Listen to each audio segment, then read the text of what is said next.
It's the Full Court Press with Eric Frandsen and Jason Walker. Welcome back to the to the show that we're doing right now. Following the local teams, breaking down the biggest games with in-depth analysis and team interview. Join the show by calling into 435-752-1069 or text 435-339-0321. It's the Full Court Press. Throws, ends it, caught, touchdown, did he get it?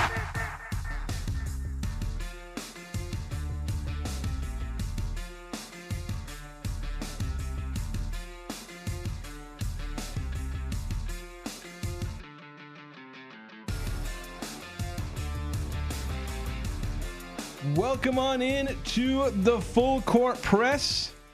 Jason Walker, Eric Frandsen here with you on a Wednesday, I think.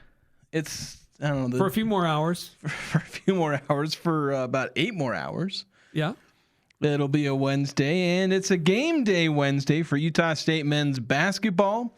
So we'll be previewing that today. We'll also continue our conversation and talking Utah State football, previewing their big road matchup this week with UNLV, one of 3 chances they now have to get that 6th and necessary win to get to bowl eligibility, or if you're JD, the first of 3 wins. Yeah, there you go. The first of, I guess it would be 4 straight wins. That's true. Or the second of 4 straight wins. First of, I guess, 3 straight to end the season against some tough opponents. They got 2 on the road, 1 at home the rest of the way. We'll see how the Aggies manage if they can get to a bowl after a brief hiatus last year where they go 4-8. We'll also talk about what's going on in the rest of the Mountain West in basketball. Games yesterday and today. One team losing a game they probably shouldn't have, everyone else taking care of business. And then today, a few more matchups to talk about, along with Utah State men's basketball taking on Weber State. Also talk Utah Jazz. And throughout the show, we'll hear from pretty quickly, Jerrod Calhoun.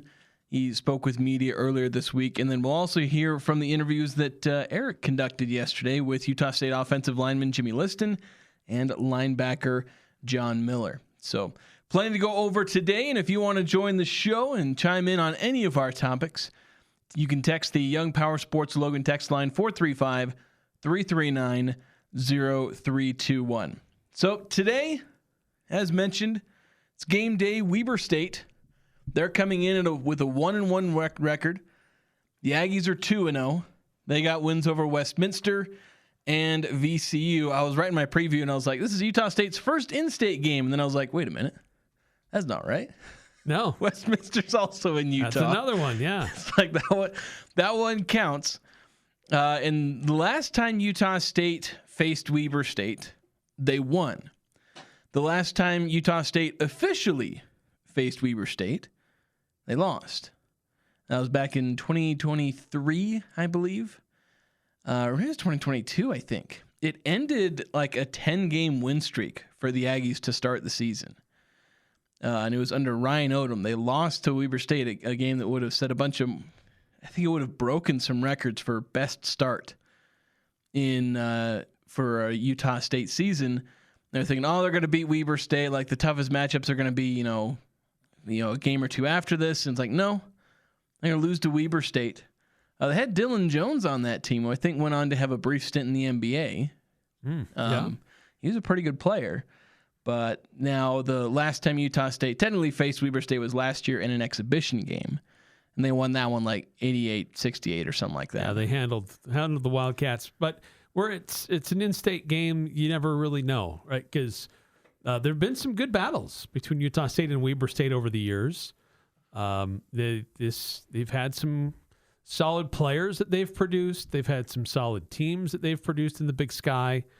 I can't really tell you too much yet about this year's team. It's kind of rough having these games early in the season. Yeah, I can you tell just you don't have a lot bit. of body of work. Yeah, I can tell you a little bit, but tell you what, why don't we hear from head coach Jerrod Calhoun? He spoke with the media earlier this week. It was right after the Utah State football press conference. So I was like, come on. Oh, wait, did I have it in here? I think I have it in here somewhere.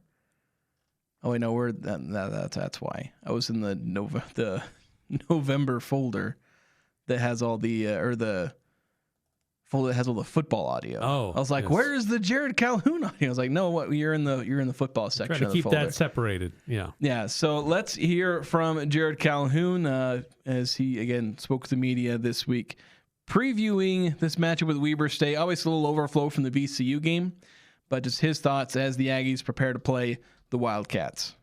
Weber State, I mean, how different is this? Every team changes a ton, but how different is the team from last year when you faced them in an exhibition game?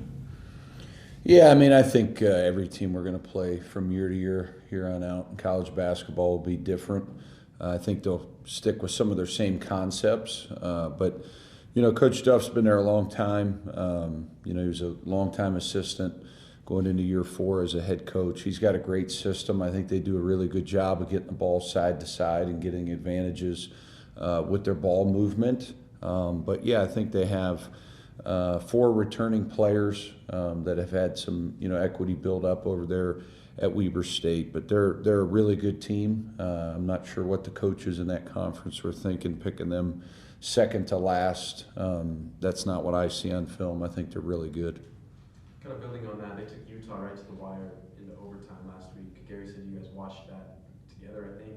But just what did you see from them that made them effective, and what can you take from that game going into this week? Every game you're going to take a lot of things from, right? That's why you scout. But I thought they were, obviously played tremendous. Great poise on the road. Anytime you can go on the road in college basketball and play the way they did, they've got some leadership. You could see their team really likes to play together. They share the ball. Collectively, they team guard.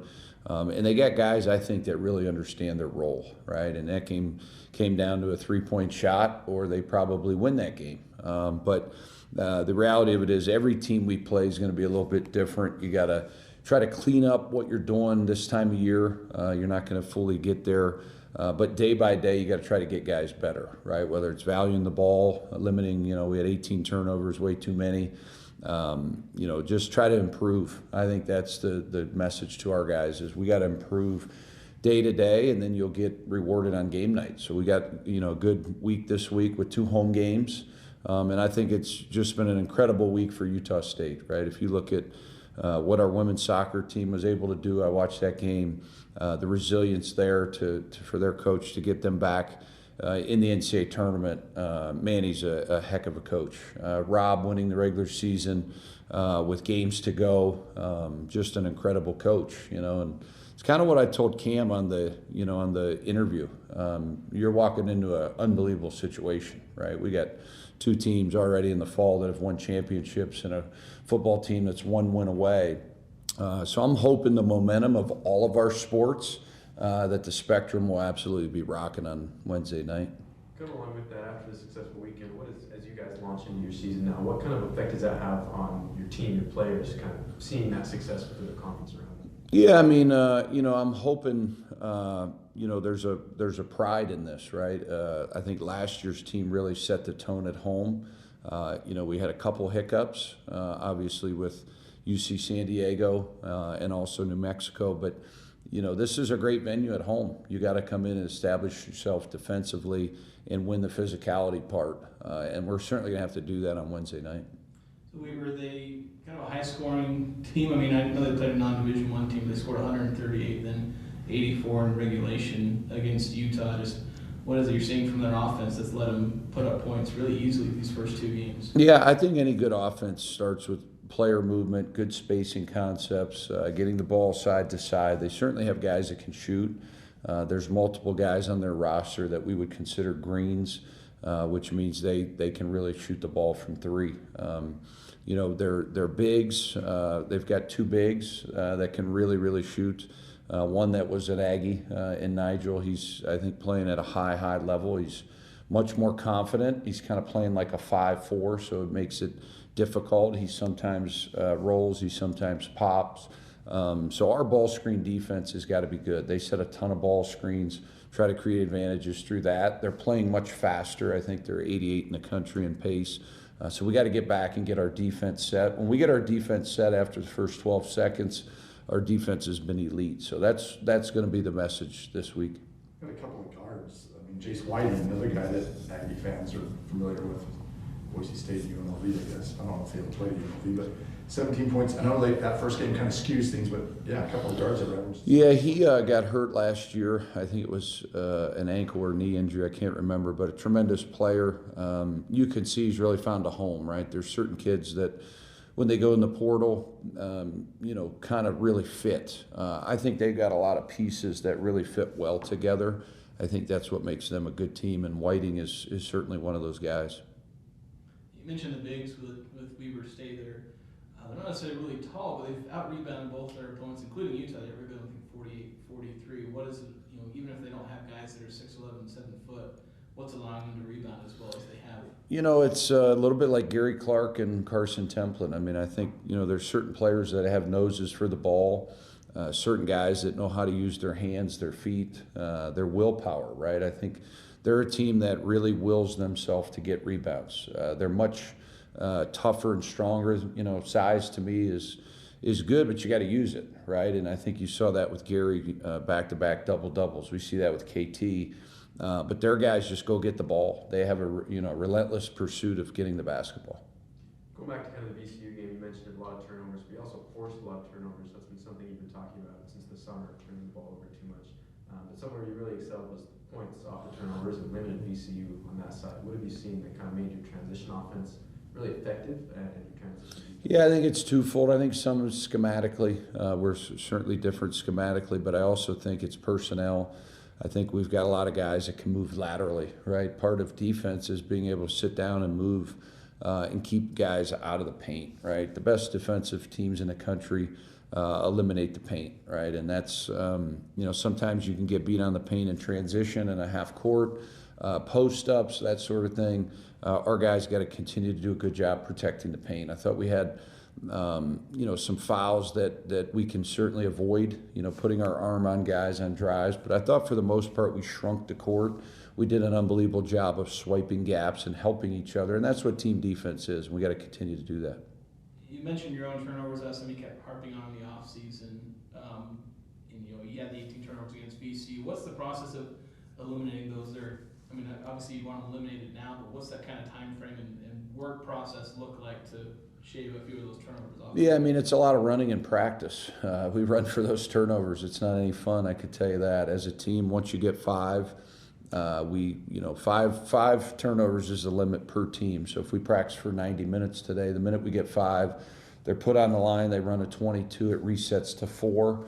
And we're looking at possibly individual running at the end for turnovers. I think, the best teacher is there's got to be some consequences, right? And we've got to eliminate, there's certain ones you're going to get, right? And we're okay with, whether it's an offensive foul or, something like that. But the ones in the backcourt, the ones that are careless, those are the ones that you've got to eliminate, right? And I think as this team goes along, Jason, we'll get better at that. As we continue to understand our roles and how we want to play. But you got to credit VCU. They certainly had a lot to do with that. That's their style. They press you for the whole game. They try to make you uncomfortable. And I thought, their last 8 minutes, they were relentless.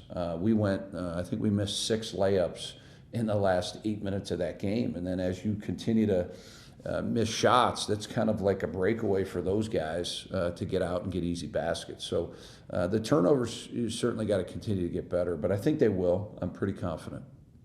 What has kind of been the energy and the vibe this week, obviously coming home from VC, that travel? You had the big lead and then watched it get shaved down, but then still won the game. So what has kind of been the energy from the coaching staff and the players? Yeah, I mean, I think, sports are a roller coaster. 1 week you're at the ultimate high, and then the next game you lose and you could be totally deflated, right? I think the best teams have consistent play on both sides of the ball. They value the ball, they take good shots, they know their identity. You played a really good team. VCU is a team that's a top 60 team. I think they're 60, 61 today in Ken Palm. You beat a good team. You have to understand that, but it's time to turn the page, right? You're playing a Weber State team that, came within one possession of beating a Big 12 team, a team that's, I think, won in here 3 years ago. Very, very well coached, very disciplined, good players. So now you got to lock in on Weber State and understand what problems they present, because every team does, and you got to get better. I think you can't. I don't really pay much attention to. When you're kind of don't have social media, I don't really know what people say. So I'm just really, focused on the task. Mentioned Weber's pace and them getting out in transition. I think a third of their scoring has come in transition. When a team gets out on that kind of play, what's the key at that point on defense to try? Yeah, honestly, you'd think it's your defense. It's really your offense. Take good shots. Don't take bad shots. Don't turn the ball over. And don't put your defense in bad situations. I think we're 26 in offense, 78 in defense today as you wake up and look at some stats and some numbers. We should be better defensively, but our offense has hurt our defense a little bit. So we got to get better at certain points in the shot clock, the first 12 seconds, that is. But I think some of that's due to our inability to take care of the ball offensively. So that's Utah State men's basketball head coach Jerrod Calhoun earlier this week. A lot of keys there, a lot of things that they're focusing in on. It's interesting to talk about Jerrod Calhoun continually talking about, reducing turnovers and just the impact that it has. Obviously, you think with the offense, a turnover means no shot attempt. So you don't even get to play the percentages of whether or not you make a field goal there, but it also impacts their defense. And that's one thing where he's talked about Utah State's defense, where it's like, as long as they're set to, in their, defensive formation, getting to their marks, he likes where their defense is at. But once you get out in transition defense where it's scrambled because he just lost the ball on a turnover or steal, then that makes it harder for his team to play defense. And, he's obviously frustrated with that because, like, if you just miss a shot, you miss a shot and you go back and you play defense. For him, poor shots that lead to longer rebounds, easier transitions, or turnovers that lead to easier transition. Like, that's something where it's like, yeah, the defense kind of becomes helpless at that point. It's kind of like where, in football, if you throw a pick on your own 20-yard line, not really blaming the defense at that point. That's the offense's problem that they created. True. Right. Yeah. Yeah. You want to cut down on catastrophic turnovers. So that's, or, pass, shots in transition that are bad. And while everything's still in flux and the defense gets a long rebound and suddenly they're at half court and you don't even know what just happened. Yeah. So this team still has a tendency to play a little loose. And so that's will be fun to watch. And honestly, I think it will be fun just to watch this team and how they try to tighten things up a little bit. 18 turnovers in their last outing, that's too many. But trying to secure every possession you have and try to be more efficient in what you do when you have the ball. That's the ideal, and that's what they're trying to get to. Yeah, and I think they're going to get to that fairly easily. This is a good team. I mean, even with those 18 turnovers, you score 80 points against VCU. So this is a team that has some, that has good efficiency, and so long as they don't shoot themselves in the foot with bad shots and bad turnovers, this is a team that's going to score enough points to win against pretty much anybody. At that point, it's just, how does your defense do? How does the offense help the defense out by not committing turnovers? And, that's where you go from there. Let's take a quick timeout. When we come back, we'll dive into our thoughts on Weber State. I'll break down some of the key players, guys to watch out for, interesting storylines. There's a returning former Aggie on Weber State. We saw him in the Spectrum last year in that unofficial game, the exhibition, but he's been playing a key role for the Aggies. Nigel Burris returns to the Spectrum for his first official game. We'll talk about that next here on the Full Court Press.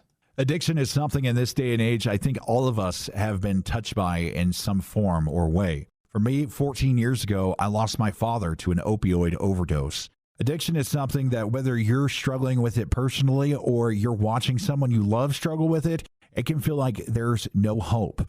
If you've lost hope or you're scared for someone that you love and you don't see hope on their path, call Renaissance Ranch today. You can learn more at renaissanceranch.net. They have a location right here in Logan. Advanced Heating and Air Conditioning and Advanced Fireplace and Stove want to help local families this year with a food drive. Drop your canned foods off at the Advanced Fireplace and Stove showroom across from DI or hand them to one of their technicians when they come to your home for a repair. The Advanced team will match all contributions and offer the first month free when joining the Advanced Comfort Club. Find out more at advancedheating-ac.com. Donate to the Advanced Canned Food Drive for local families.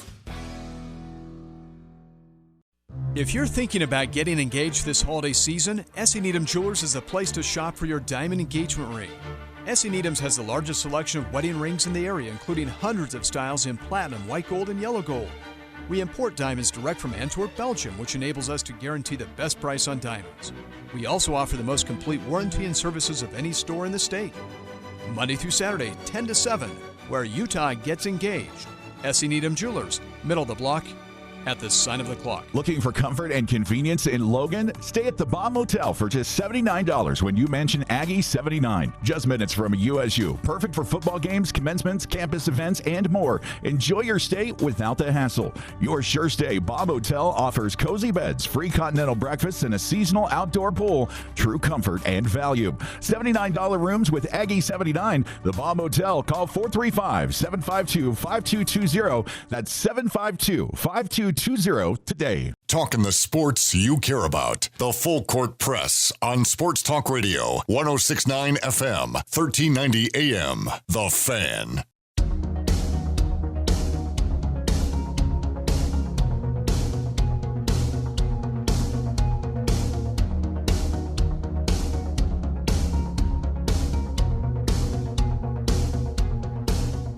It's the Full Court Press with Jason Walker and Eric Frandsen here on 106.9 FM, 1390 AM. The Fan.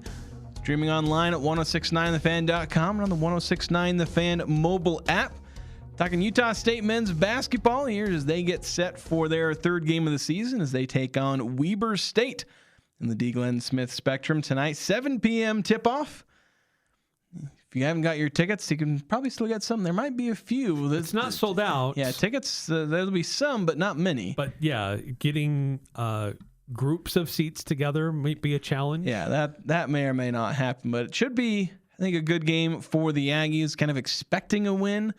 A lot of the computer metrics, now that I was looking at that do score predictions, usually it's like Evan Mia, Ken Palm has the metrics. They all have this between an 18 and 21 point victory. If I remember, I think Evan Mia was the least optimistic, and I think they still had it as a 19-point win for the Aggies. High 80s to high 60s is basically what you're looking at with these score predictions. And I don't know what the Vegas line is, but it's probably somewhere around 19, 20 points or so. So that's kind of the thing that's being expected in this game. The Aggies should win comfortably. But Weber State is coming off a game where on the road against Utah, they managed to take that game into overtime. Really should have won it in regulation. It was Utah that forced overtime, essentially. But Weber State showing that they have pretty good scoring. And I think that's the key there is if Utah State plays defense, then this game is pretty much over. Because I don't think Weber State really has what it takes to stop Utah State's offense.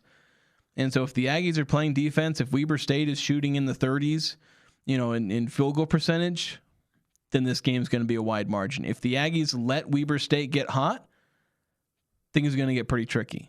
Well, as we heard Coach talk about, this is a Weber State team that has a lot of balance.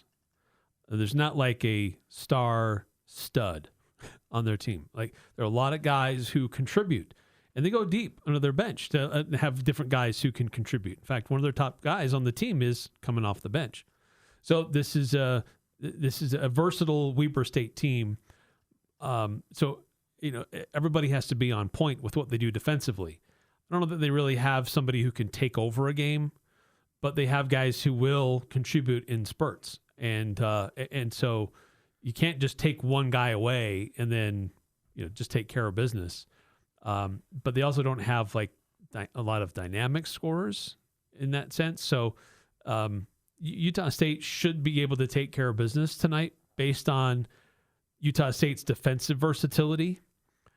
But yeah, it's an in-state game. they're going to have some fans that'll travel up here. We just stole their university president. Nigel Burris was on the roster up here for a minute. It's a fair trade, isn't it? Yeah. Nigel Burris for Brad Mortensen. I think that's probably a pretty fair trade. So, I mean, those are kind of minor things, but just functionally, just looking at Weber State as a team, Utah State should be able to win this game, but you can't just overlook Weber State because they have a lot of different guys who can score. So you can't just slack off one guy because you're trying to focus on another, because whomever you're guarding has the ability to score on you. Yeah, the recipe for an upset is just letting the other team get hot, and in a lot of cases, just you going cold. Like, that's kind of the magic of basketball, where it can be really easy for that to happen, where if you go cold and you let the other team get hot, then talent gaps can shrink quite a bit. But let's go over some of these players to get an idea of who you need to be keeping an eye on. There are quite a few of these players who've done well, as you've said, Eric. I think there's 6 players who have averaged in double figures. Now, mind you, their scoring numbers are absurdly inflated at the moment. Yes. They played as I think I mentioned in the press conference, and I'll note it here. They played West Coast Baptist of the NCCAA. I did not misspeak. I didn't even know what division that is. I had to look it up. The National Christian Collegiate Athletic Association. So this is a non-NCAA team that they played. They beat them 130-98. 130-98? Excuse me, to 38. Yeah, I was going to say, they almost beat them by 100 points. A 92-point victory for Weber State. And so their scoring numbers, like especially for the back end of their roster, are pretty severely inflated. But you do still get a good idea of balanced scoring from their game against Utah. Right. That first game, you just throw that out the door. Yeah, because they had 5 double-digit scores against Utah. Right. So, like, they can put up points and balance, too, because their highest scoring player was Jace Whiting at 15 points, but then there were 2 behind him that had 14, another with 13, another with 10. And they'll probably do a 9-man rotation. They played 12, technically, but 3 of them played 3 or fewer minutes. I'm not exactly sure when those guys jumped in, or a couple of guys played like 30 seconds, it looked like. But let's key in on some of the players. Eric, you mentioned one of them comes off the bench, and he came off the bench against Utah, started against West Coast Baptist, and that's Trevor Henning. And he and Jace Whiting are tied for the team lead at 17 points per game apiece. And they play the most minutes, too. Yeah, they also play the most minutes. They're leading the team in scoring, and those are probably the 2 guys to keep an eye on. Now, whether Henning comes off the bench or not, I'm wondering if they just put him on the bench for reasons of wanting to have a good starting lineup in terms of size. Because Henning is, I think he's 6'4". I don't know why that didn't make sense. I was confusing him with Tejan Sane. Tuan? I don't know how to say. He's their 3rd leading scorer, a 5'10" guard.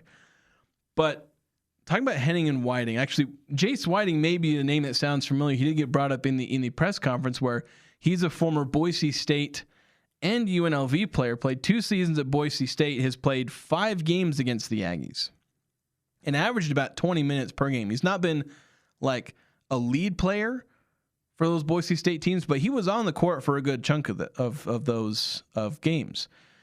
But then he went to UNLV last year looking for a bigger role, but he got injured. He played 2 games and he was done.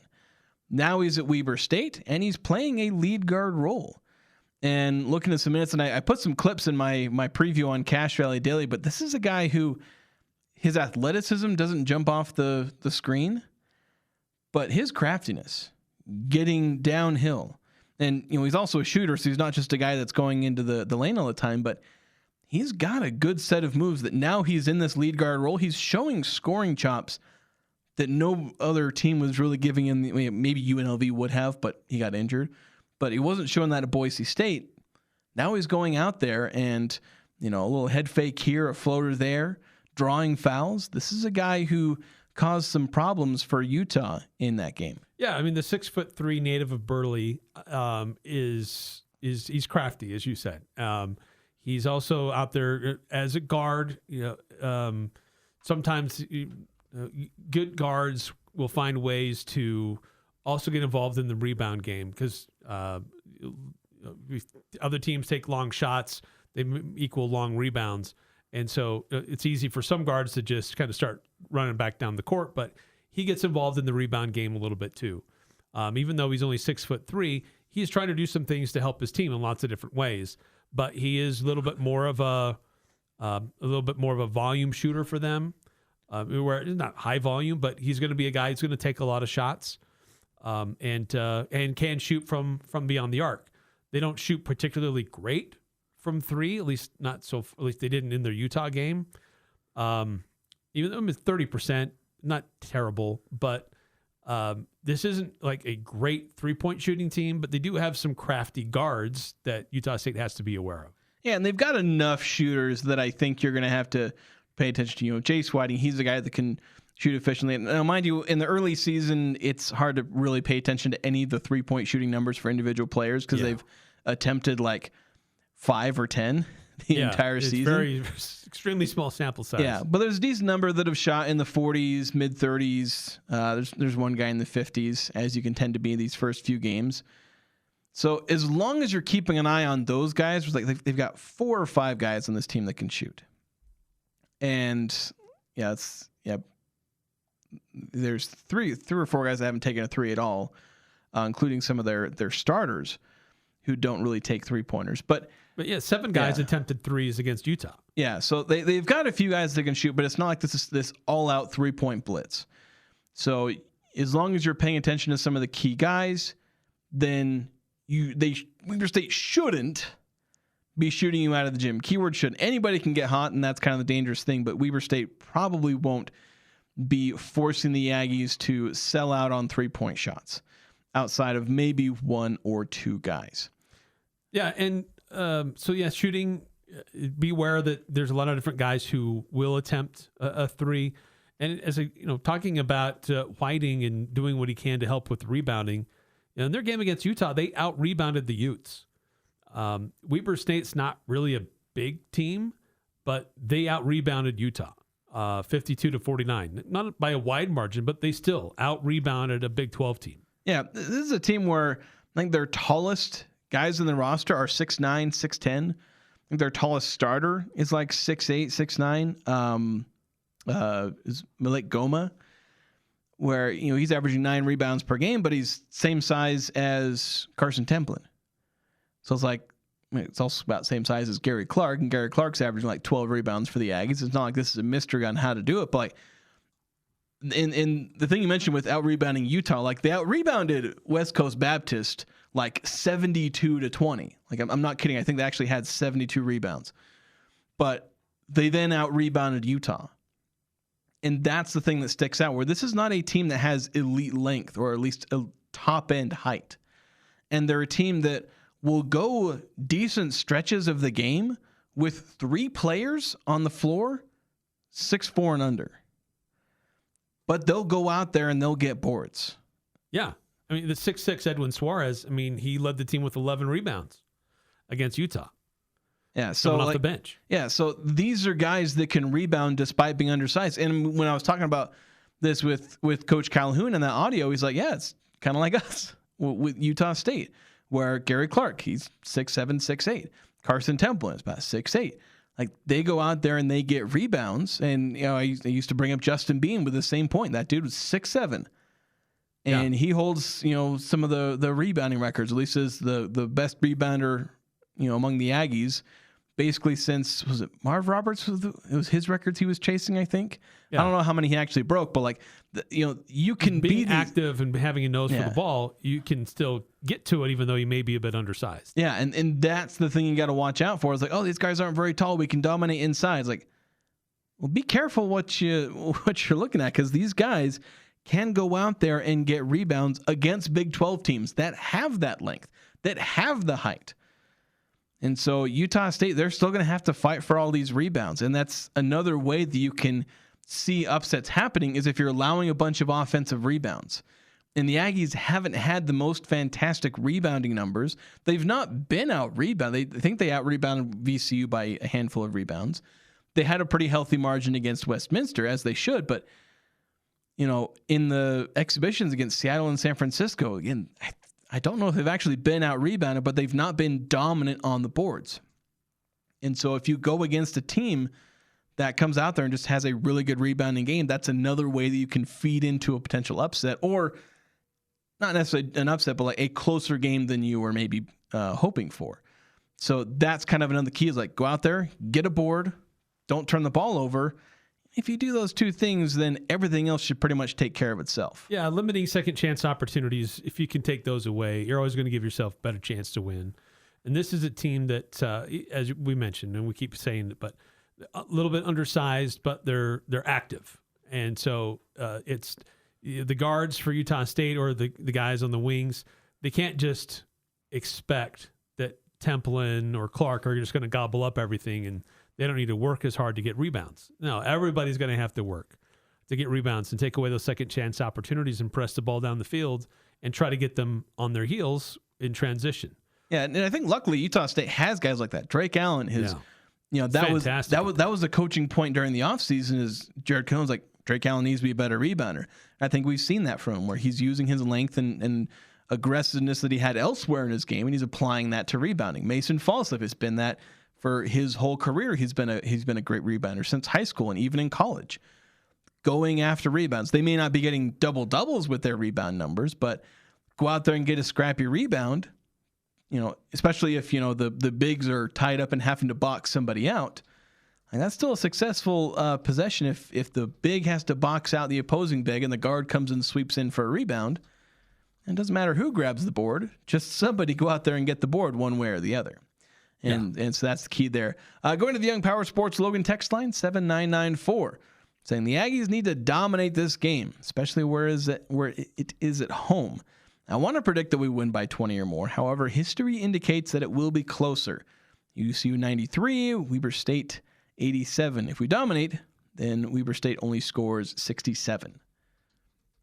Yeah, I think we do basically have two games. One in which this is way closer than it should be. Probably something in the 80s. You could see, low 90s, high 80s. Or one in which, again, all the computer projections have the Aggies winning by, 88-68. Something to that effect. And that feels like I don't know if there's really anything in between. Maybe the in-between is Utah State puts in some bench guys in the last couple minutes and Weber State draws back 5 points, turning a 21-point win into 16 or 15. Maybe that's the in-between, but it does feel like there's either the one where Utah State is blowing them out by 20 or they're sweating this one out till the last possession or second to last possession. Yeah, and that happened too often last year, where Utah State should have been able to handle some of their opponents, but they let them stay uncomfortably close. And it's a long season. If you can shave off even just a few minutes here or there from the wear and tear on your starters, that can pay big dividends down the road. Yeah. So play well, establish your dominance, and don't give them room to breathe, because that just happened way too much last year. And this team, hopefully, and this coaching staff, hopefully, will learn the lesson from that and be able to get a lead and sustain a lead, and not allow Weber State to be uncomfortably close late in the game. Well, in player management and minutes management seems to be a big part of what Jerrod Calhoun's wanting, where he's wanting to play a more expanded rotation. He's got a lot of mouths to feed. Yeah. And this is the way you do it. Yeah, and if the players aren't playing well enough, he's still going to limit it to an 8-9 man rotation, but he'd like to play 10, 11. I think he'd love to play 12 guys in this game. To play 12 guys, and then with 2 or 3 minutes to go. Again, a lot of teams really hesitate to put in, do the full lineup backups with 3 or 4 minutes to go. Partly because you'd be surprised how big of a run can happen in 4 minutes, but also we saw that last week. Yeah, VCU. Yeah, that's true. Well, against VCU. Yeah, against VCU. But you can also, metrics. Metrics unfortunately matter, and a lot of them don't factor out garbage time. And so if you put in all your backups and you're up by 20, but suddenly in the last 2 minutes it goes from 20 to 10, then yeah, you still win and the fans are still happy, and the fans might brush off and say, oh, we get it. The computers aren't necessarily as nice about that because the metrics love style points. They do. And you don't get as many style points for a 10-point win over a Weber State team that ranks 270th or so than you would about a 20-point win, which is what you're expected to win by. So we'll see. But like with Utah State's depth, they may not give up 10 points at the end, where they're hopefully at least a bit of a deeper team than they were last year. Yeah, I mean, this is still a point of the season where coaches are trying to learn and figure out who can they trust. You know, which set of guys can I have out there that I can trust that they'll do what I ask them to do, offensively and defensively, and over a course of a game. Because there's going to be points where Weber State gets a run going. So which unit can Coach Calhoun trust that they'll get the job done? And so we're still kind of in the early part of the season where coaches and players are still trying to fine-tune that and figure that out. So it would be great if they can get a lot more guys in there and allow this coaching staff to see more options, more versatility, more roster depth, more roster options.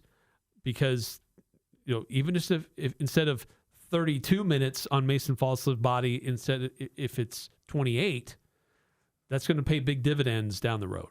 I mean, we saw that with the game against VCU. I mean, Mason only played 26 minutes. Part of that was foul trouble. But like MJ Collins, I think, only played 34. So it's like, now it's a super tight game, but still they were able to have him on the bench for 6 minutes, whereas you can cheat minutes here and there because you can trust other guys are going to get on the court and not totally screw it up. And that's what this coaching staff really, I mean, ideally, that's what you really want. Yeah, because like once upon a time you were seeing, Sam Merrill and Justin Bean like averaging like 38 minutes a game, or at least in the later stretches of the season. But like here, if you're going to have your star players playing 25 minutes a game, might hurt their stats a little bit, but it'll help their performance later in the year. They'll be less banged up. Oh, yeah, absolutely. We got to take another quick break. We'll come back. We'll keep on this topic a little bit. We've got some texts coming in, but we'll also review some of the other scores in the Mountain West, games from yesterday, other games happening today aside from the Aggies. So we'll have that next here on 106.9 FM, 1390 AM, The Fan. Hi, this is Brooke Stevenson. Ty Smith. And David Castor with Adams Wealth Advisors. We're truly honored to be named Best of Northern Utah Gold winner for the Best Financial Planner. This community means everything to us, and we're grateful for every customer who made this possible. Thank you for your trust. Advisory services offered through Adams Wealth Management, a registered investment advisor. For important disclosures and more information, visit adamswealthadvisors.com. That's adamswealthadvisors.com. The patio is open, the chips are endless, drinks on tap. You know it's got to be Cafe Sabor, Cache Valley's best Mexican restaurant, gold winner in the Best of Northern Utah contest. Experience Locals Day every Thursday with a huge burrito, endless chips and soda, only $7.95. That's a complete lunch for just $7.95. Finding any lunch under $10 is nearly impossible. Every Thursday, drinks, chips, and massive burrito, just $7.95. The patio, the sun, the fun at Cafe Sabor in the historic train station on 6th Weston Center in Logan. For 80 years, West Motor Company has been helping Cache Valley drive home in a vehicle they love. And around here, people know Ford and Ram cost less in Preston. Right now, you could save over $10,000 off a brand new Ram heavy-duty Bighorn, or over $12,000 off Dodge Charger RT, and over $5,000 off Jeep Grand Cherokee. Say it with me. Ford and Ram cost less in Preston. Always have, always will. West Motor Company, 80 years strong and still driven to serve you. Les Olson IT is your source for top quality technology. We carry the latest desktop and laptop PCs in stock, configured to your specific needs, and backed by our award-winning support team. And if your business demands high-performance hardware, we offer custom-built computers that can tackle any task. We also offer great computer accessories like monitors, keyboards, speakers, Fujitsu document scanners, and more. Get a quote today. Les Olson IT. You can feel it in the air. Crisp mornings, falling leaves, and the smell of something baking at the old grist mill. It's that time for pumpkin bread and cinnamon drop bread, straight from the oven and full of fall flavor. And don't forget, Roll Heaven. Soft wheat, butter, and white rolls baked fresh daily, perfect for every dinner table or every family gathering. Whether it's a cozy breakfast, a quick lunch, or game day rolls, the old grist mill makes it feel like home in South Logan, Logan, and Smithfield. The old grist mill. Taste the season. It doesn't matter who you root for. The Full Court Press has all the high school sports covered. The Full Court Press. Connect with us on Facebook, Twitter, and online at 1069thefan.com.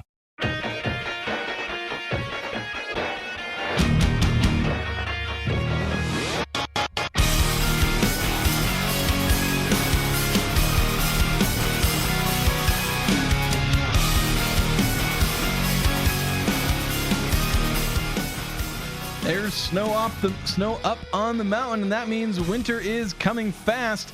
Young Power Sports Logan is ready for the winter. Right now, get blowout pricing on all 2025 Ski-Doo and Polaris snowmobiles. Get up to $6,000 off. Don't forget, Young Power Sports offers free pickup and drop-off for service, plus free preseason checks on all snowmobiles.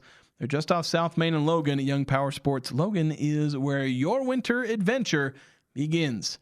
And speaking of Young Power Sports Logan, they sponsor our text line, 435-339-0321. And at 9315 on the text line saying, I say USU 90, the not-so-Wildcats 75.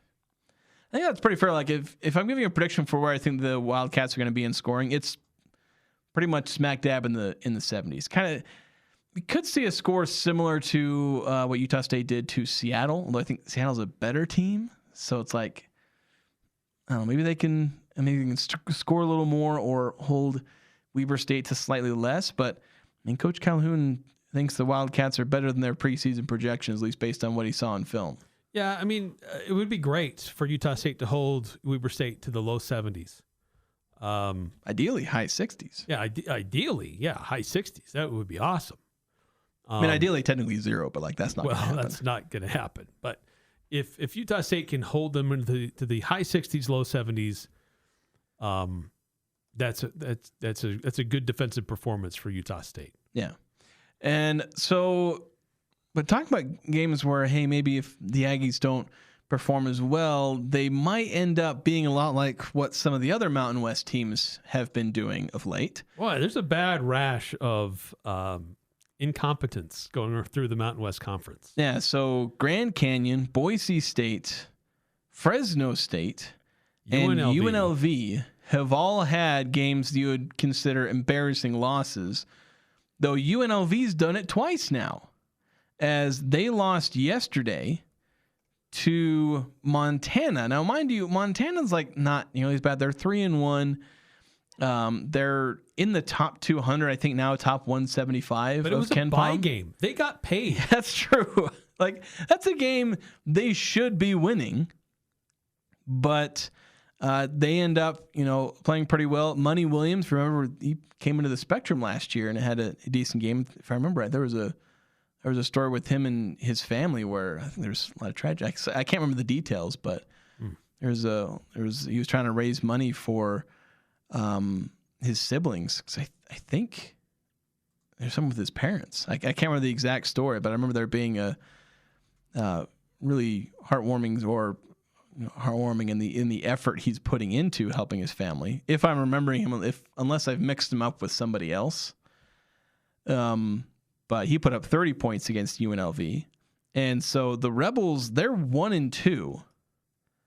And so their two losses are to UT Martin and now to Montana. So that's not been particularly good for the Rebels, as the Josh Pastner era is getting off to a very rough start.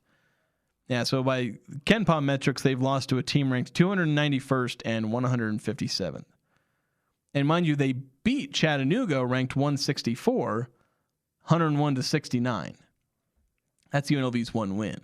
So, yeah, not a great start for Coach Pastner. Yeah, but looking at the other scores, pretty much everyone else taking care of business. Well, I mean, except for Air Force, but it's Air Force. Long Island University. I didn't even know that was a thing. I think I've vaguely heard of them, but not enough to really even know what conference they're in. No, it's Long Island Sharks. Sharks. Great logo. Like same with the Hawaii Pacific, the Sharks. Yeah, they're in the Northeast. The NEC, isn't that Northeastern? I click on the conference on KenPom and it just says NEC.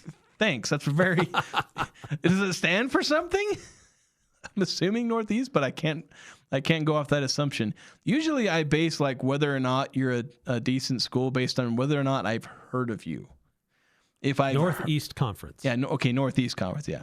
If I've heard of the university at some point, what it probably means is that you've been in the NCAA tournament at some point in the last 15 years. That's usually what it means. But yeah, so Air Force, they lose to Long Island University. Wyoming takes care of Austin P 79-65. Wyoming now at 3-0. New Mexico, they were struggling a little bit with UC Riverside. They were tied at points in the second half. Kind of almost, I think 12 minutes to go or so. This was still a 1 or 2 possession game, but then New Mexico went on like an 11-0 run. I was watching this game, so New Mexico took control in the second half. They ended up winning that one 82-68. So no problems in the end. I believe they were without Dayton Albury, if I remember, because I was looking at the lineup and Albury was not in the game at all. He's not credited for any minutes. Yeah, so I think he must be injured or something. I forgot to follow up on that. Boise State, they continue their redemption tour. They took out UT Rio Grande Valley. Nomination for one of the longest names.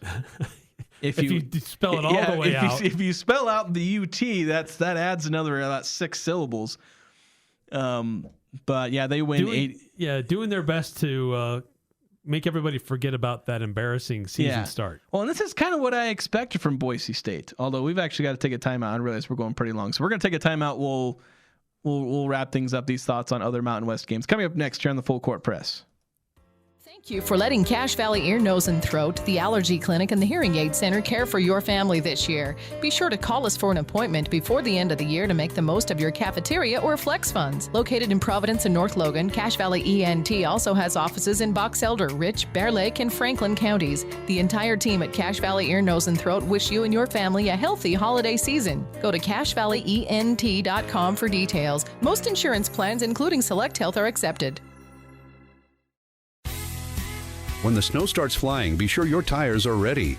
At Express Tire, they work with all vehicles and all tire sizes with safety and comfort a priority. As a Point S Tire team member, you're backed by a nationwide warranty that includes roadside protection. No appointment needed. Just stop in and they'll get your tires winter ready. 3200 North Main. Express Tire. Tires for less. Express Auto, where tires and service come together.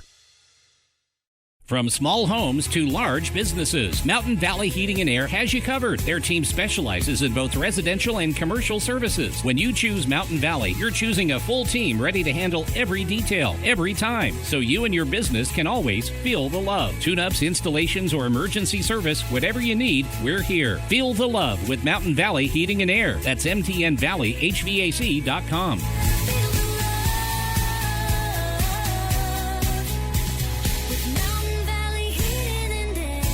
Looking for a luxurious local space to host your next gathering? The Hive Event Center in downtown Logan brings modern elegance to your wedding, private party, or business event. Your guests will be amazed at the glamorous design, and you'll benefit from the advanced tech included in every rental, from DIY parties to full-service packages. 255 South Main in Logan behind Beehive Grill. Luxury lives here. The Hive is your place to gather. Luxury lives here.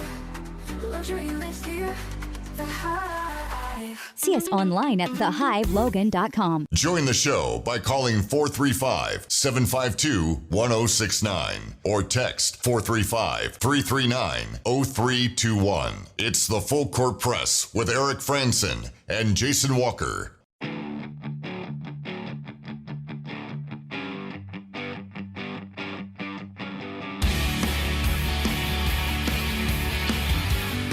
Keep your car running at its best with help from Napa Auto Parts. Need a new battery or wiper blades? Napa has the best brands and can even help you with installation right on the spot at the store. Need a local mechanic you can trust? Visit a locally owned Napa Auto Care Center. Find one at napaonline.com or talk to them at any one of the Preston to Providence locally owned Napa Auto Parts locations. So an update, I was kind of blustering about Money Williams trying to scramble for memories that happened over a year ago. He was the player who lost both of his parents in separate incidents. We were talking about Montana where they beat UNLV. He lost his father like 2 years ago in November. Then last October lost his mother. And is still fighting through to try and raise money to raise his younger siblings. Crazy. And it's just it's a great story. And he stuck around at Montana after being a star there. He stayed loyal to his school. And that's kind of remarkable. And in this day and age. I think he's a preseason Big Sky Player of the Year. Yeah, and he's obviously playing pretty well. The 30 points, 8 assists as Montana beat UNLV. Then we were talking about other Mountain West scores, and basically with Boise State. So we got about a minute before we end the first hour here, but Boise State, I pretty much expect them to have this kind of resurgence where they lost a super embarrassing game to Hawaii Pacific, but they're going to flex their muscles. And it's a wake-up call for them. It's like they realize, hey, we had a bad game. Let's go out there and prove that that's not who we are. And they're going to show why they were picked third in the conference. Yeah, and that's going to chase them most of the year. And maybe not a bad thing, honestly. It'll keep them motivated to try to make sure they're on point. Leon Rice will hang that over their heads every chance he gets. Yeah, and so will all the opposing fans in every road venue they go to. Yes. That's going to do it for us in this first hour. Stick around. We're going to talk Utah State football coming up next.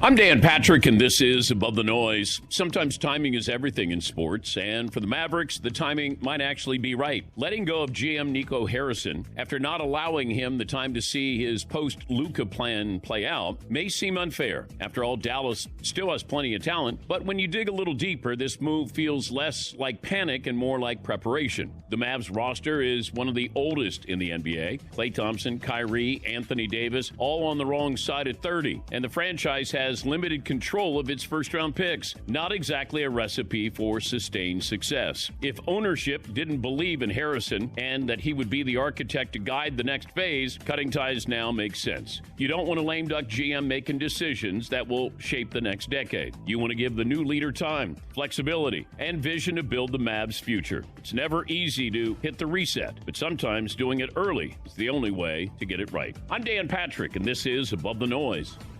It's being